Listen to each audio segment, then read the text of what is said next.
encore reçu un mail hier soir, pas plus tard qu'hier soir, nous disant qu'on allait avoir une nouvelle dotation cette semaine, logiquement. On est déjà jeudi, ou en début de semaine prochaine, de masques, mais ils sont dans l'incapacité de nous donner des masques FFP2. Donc on va recevoir une dotation de masques, de petits masques chirurgicaux, tels que celui que j'ai sur le visage à l'instant précis, sachant que ce masque n'est pas aussi efficace, en tous les cas, lorsqu'on a affaire à des patients Covid positifs. Il est inconcevable pour moi que moi je puisse porter un masque FFP2 alors que ma secrétaire qui reçoit elle aussi de prime abord tous les patients qui se présentent dans mon cabinet ne soit pas protégée de la même façon que moi.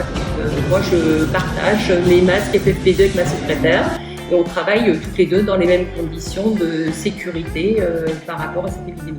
J'ai une grosse dotation de masques FFP2 grâce à une entreprise de peinture en bâtiment diepoise qui a tout de suite répondu à mon appel. J'ai lancé un message un soir et le lendemain, voilà, j'avais déjà 50 masques qui m'arrivaient ou 80 masques qui m'arrivaient. Voilà, avec qui j'ai pu partager, avec l'infirmière de mon cabinet, enfin, avec des professionnels de santé qui étaient complètement déficients.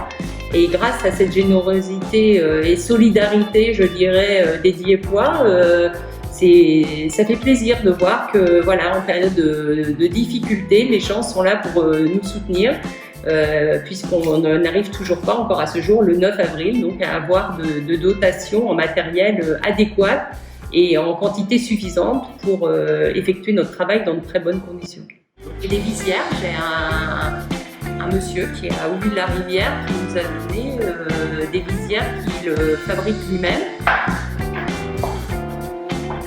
Je ne sais pas si vous voyez bien parce que c'est transparent, mais voilà, c'est avec une protection plexi là, complètement transparente, et donc quand vous avez ça directement, ça vous permet de vous protéger encore davantage et ça descend bien donc, au niveau des yeux et sous le visage.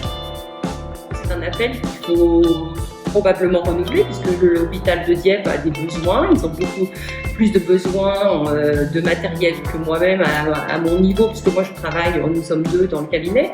Voilà, parce que je vous dis, c'est un matériel qui est soit à usage unique, soit voilà, on peut le conserver uniquement quelques heures, et c'est un matériel qu'on doit changer très régulièrement, donc les quantités sont importantes et les stocks fournent à vue d'œil. Donc je pense que oui, l'appel est toujours valable et que l'hôpital ou certains cabinets médicaux sont toujours très heureux de recevoir du matériel.